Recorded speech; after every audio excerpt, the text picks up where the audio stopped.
Ayan po, good morning, magandang umaga, buenos dias mga kaibigan, mga kasangkay. Patuloy po tayo sa ating mga minimithi po na pagtulong po sa ating mga kasama po sa hanap buhay, sa vlogger po, sa vlogger po. Pasensya na po kayo, medyo nauutal po. Patuloy po tayo sa ating mga ginagawa at tulad nga po ng pangako ko sa inyo, na ako po ay bibisita sa mga bahay po ng aking mga, sa inyo po na aking mga kaibigan, sa aking mga kasama po sa trabahong ito, sa pagbablog po.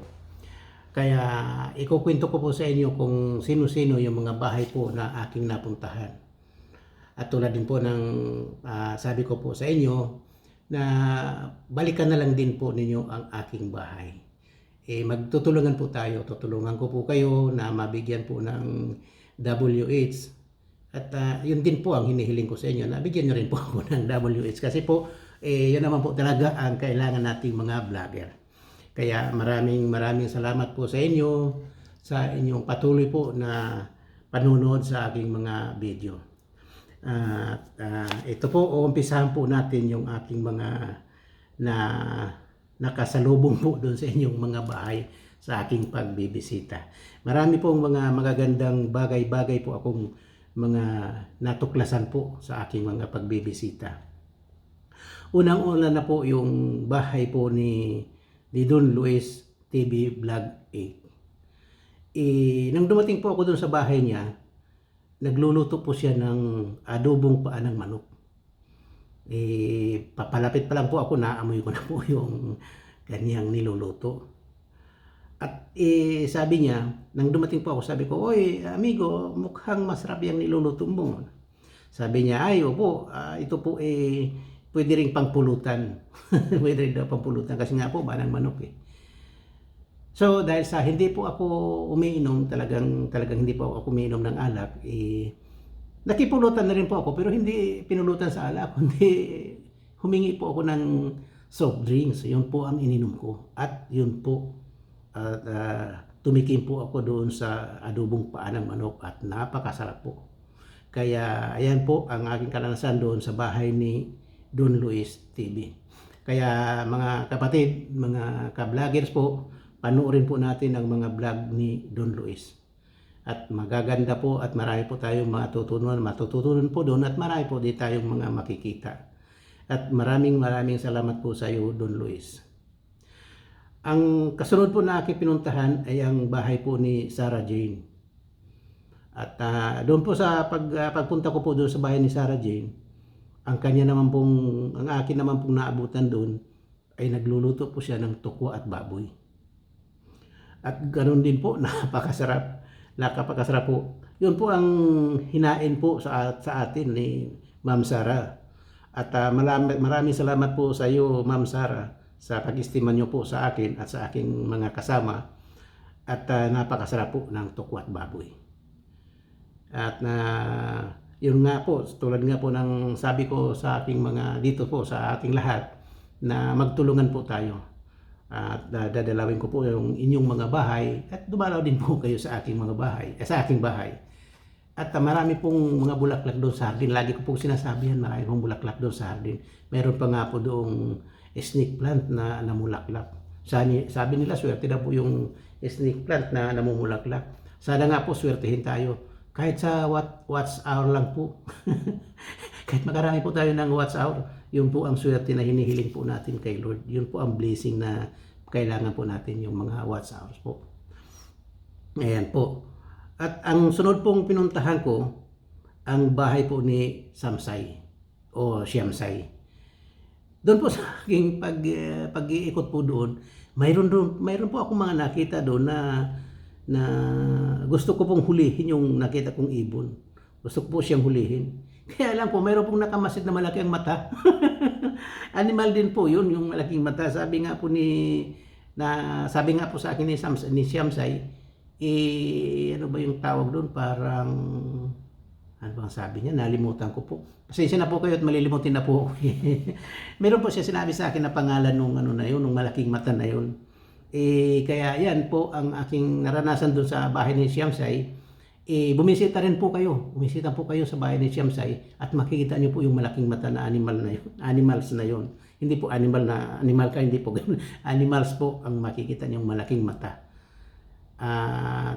Basta sinabi niyo po sa akin kung ano ang pangalan, nalimutan ko lang po kasi kung malilimutin na tayo eh. Huwag niyo lang po ikwento na malilimutin na tayo. Ayan po ang aking mga karanasan. Ayan po sa bahay ni Siyamsay, yun po ang aking naengkwentro. Nasa lubong po o nakita po. At ang kasunod ko pong napuntahan, ang bahay po ni Anna's Kitchen. At doon po sa bahay ni Anna's Kitchen, inalok po niya ako ng maiinom, ng palamig po. Kasi init po ng panahon eh. Sobrang init kaya inalok po niya ako ng palamig. At napakasarap po nung palamig na yun. Kulay ano po eh, parang yellowish po ang kulay ng palamig na yun. At napakasarap po. Hindi ko lang po alam kung anong pangalan ng palamig na yun. Kasi po, nahiya po ako magtanong kung ano po ang pangalan ng palamig na yun. Kasi nga po, napakasarap. Kaya lang sabi ko nga, baka po may halong gayuma yun, kaya ganun kasarap. joke lang po, Anna's Kitchen. Hindi po, iniisip ko lang po yun. Baka kung may gayuma, kasi nga po napakasarap. Ang gayuma na ibig kong sabihin, yung gayuma po sa tao na balikan po yung palamig na yun. Napakasarap po. Kaya maraming salamat po sa pag-estima mo po sa akin, Anna's Kitchen Vlog po. Ang kasunod ko pong napuntahan ang bahay po ni Nining Olmedo. Nining Olmedo Mix. Nang pumunta po ako doon,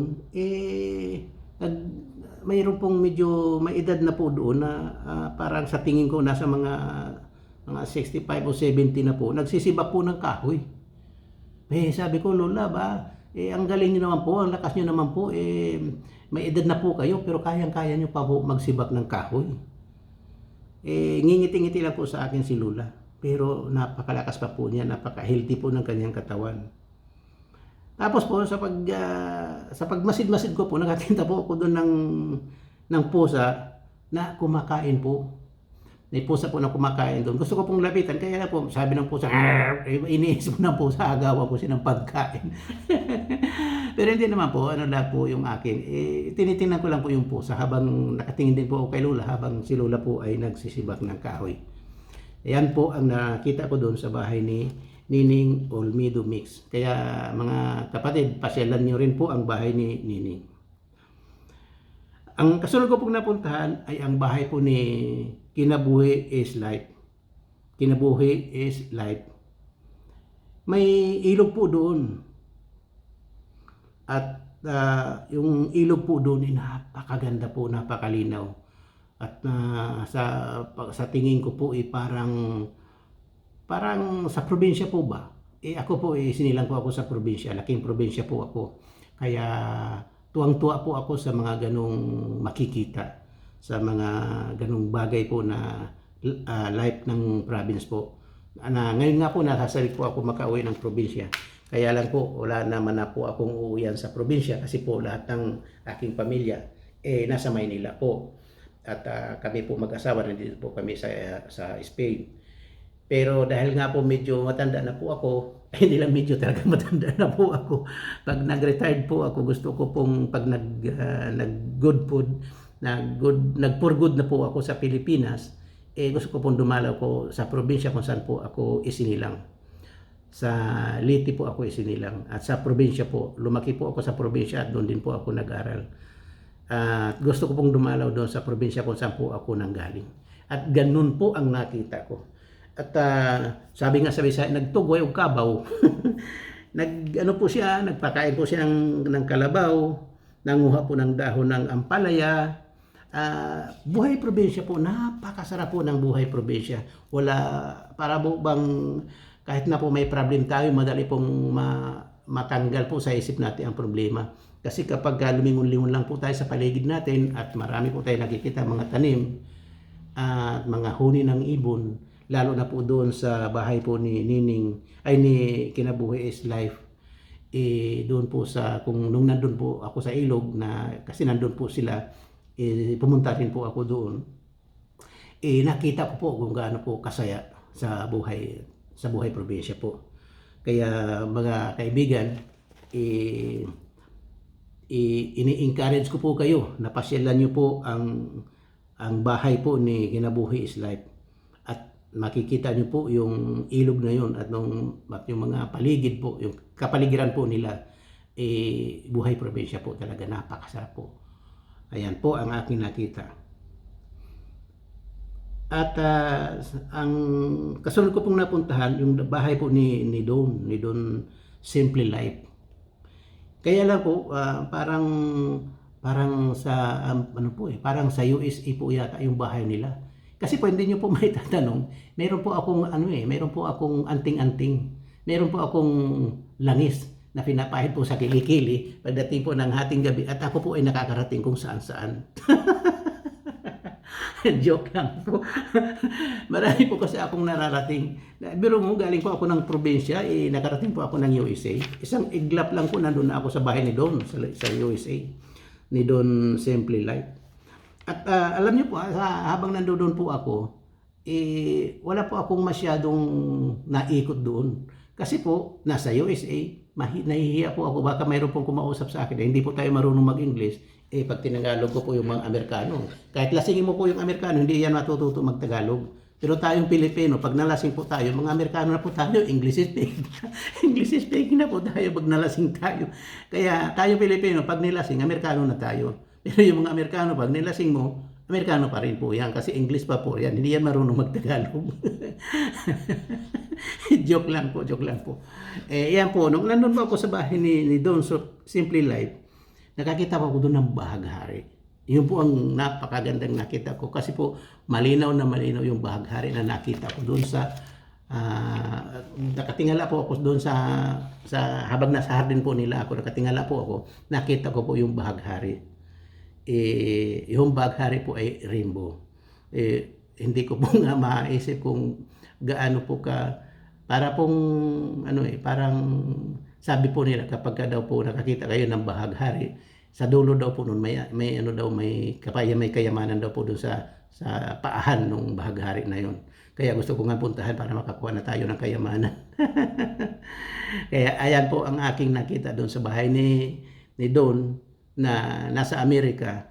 Yun, nakarating po ako doon ng biglang-bigla kahit galing po ako ng probinsya dahil nga po sa anting-anting ko. Kaya lang po kailangan kong hintay na magbilog ang buwan Pero sa panahon po na yun, hindi ko na po hinintay na magbilog ang buwan. Pinilit ko na po na makarating doon. Okay po. At ang kasunod ko po napuntahan, yung bahay po ni Rose Ding. Ni Rose Ding. Si Rose Ding vlog po. Meron pong mga doon, parang mga plato po na may mga design, may mga disenyo po. Hindi ko po alam kung talaga plato yun o pang display. Pero nakita ko po, inaayos po yun ni Ding. At namamasyal din po siya. Namamasyal po siya sa, parang sa syudad po yun. Parang sa syudad. Habang namamasyal po siya, wala po siyang kasama. Kaya sinamahan ko po siya sa kanyang pamamasyal. Nakipagkwentuhan po ako habang namamasyal po siya. Habang namamasyal po kami, nagkukwentuhan po kami. At naikwento nga po niya sa akin na dito po sa hanap buhay natin ito, kailangan po talaga nating magtulungan. Kailangan po dahil ang bawat isa po sa atin ay nangangailangan po ng watch hour po. Yun po ang importante sa atin. Lalo na po kung monetize na po tayo, yun po ang kailangan natin. Pero ako po sa panahong ito, hindi pa po ako monetize. Pero ganun pa man po, kailangan ko pa rin yung watch hours po. Kaya ako po ay nakikiusap sa inyo na kung sakasakali po na mapanood nyo po ang video ito, dumalaw po kayo sa bahay ko at makakapagbigay po kayo ng watch hours po. Yan po. At ang kasunod ko pong napuntahan ay ang bahay po ni Angel Egel. Yung pong bahay ni Angel Egel, hindi ko po sigurado kung yung po ang bahay niya kasi wala pong tao. Wala pong tao nang punta po ako doon, hindi po niya ako nasalubong, hindi ko po siya nakita. Pero marami po akong mga nakitang mga motor doon. Marami pong mga motor. Parang talyer po na motor doon sa mga nakita ko. Pero hindi ko po alam kung kay Angel Egel po yung mga motor na yun o sa kanya ko yung talyer na yun. Pero doon po ako nakarating nung pumunta po ako sa bahay ni Angel. Doon po sa lugar na yun marami pong motor. May mga bisikleta, parang talyer po. Kaya ayan po, nagmasid-masid na lang po ako, tapos mamaya-maya umalis na po ako kasi wala pong tao. At ang isa ko pong napuntahan ay ang bahay po ni Tita Amy Vlog 23. Ang bahay po ni Tita Amy Vlog 23, pumasyal po ako doon. Pumasyal po ako. Hindi ko po naabutan doon si Tita Amy. Hindi ko po siya naabutan doon. Tapos dahil mayroon po akong cellphone number niya, tinawagan ko po siya. At sabi niya, papasok na raw po siya sa trabaho niya. Papasok na raw po siya. At ayun po, nag-uusap na lang po kami sa cellphone habang nagpapasok po siya. Sinasabi ko sa kanya na, "Uy, nandito ako sa bahay mo." Bueno, sabi niya sa akin na papasok na nga raw po siya. Siyempre, hindi ko po siya pwedeng pigilin kasi nga po papasok na siya. At yung kinukwento niya po sa akin habang naglalakad po siya, sa kanya pong paglalakad papasok, nakatagpo po siya ng kababayan. Nakatagpo siya ng kababayan habang papasok po siya sa kanyang work. Alam niyo po kasi kung nasaan yan si Tita Amy, nasa Spain po yan, si Tita Amy. Kaya yun, habang naglalakad-lakad po siya, papasok, bueno, naglalakad papasok, yun nga po, nakatagpo po siya ng kababayan natin doon po sa lugar na yun. At narinig ko nga po dahil habang nasa telepono nasa cellphone po kami nag-uusap, narinig ko po na sabi niya, "Ay, kabayan," sabi niya ganyan. So, yan po ang aking karanasan sa aking pagbibisita sa mga bahay-bahay po ninyo. Kaya mga kapatid, maraming salamat po sa inyong panonood sa bidyong ito. Naway nakatulong po ako, sana'y madagdagan po ang inyong mga watch hours at sana'y makatulong din po kayo sa akin, madagdagan din po ang aking watch hours. Tulungan lang po tayo mga kapatid, lalong-lalo na po doon sa aking mga talagang best friend po. At unang-una po, maraming salamat po kay Nisnoy kung mapanood niya itong video ito. O sa mga kaibigan po na nakakakilala kay Nisnoy, ipakibanggit po sa kanya na ako po si Kuya Dor Vlog 23 ay buong puso nagpapasalamat po sa kanya sa kanyang pagtulong sa akin para dumami po yung aking mga subscribers. At maraming salamat din po dun sa kanyang mga alalay na tumulong din para madagdagan po ang aking mga subscribers. At ganoon din po kay Rose Ding, maraming salamat din sa iyo Rose dahil ikaw po nakapagbigay din po sa akin ng lakas ng loob na patuloy po dito sa pagbablog na ito. At naway marami pang makatulong din sa iyo Rose.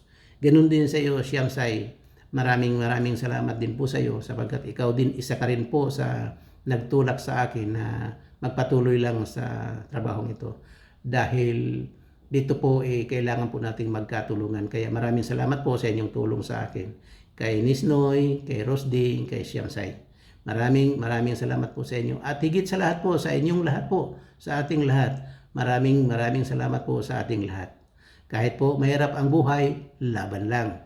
At ang blessing po ng Lord na ibinibigay po sa atin ay ibigay din po natin sa ating kapwa. Iyan po ang ating mga adhikain. Maraming salamat po mga kabayan.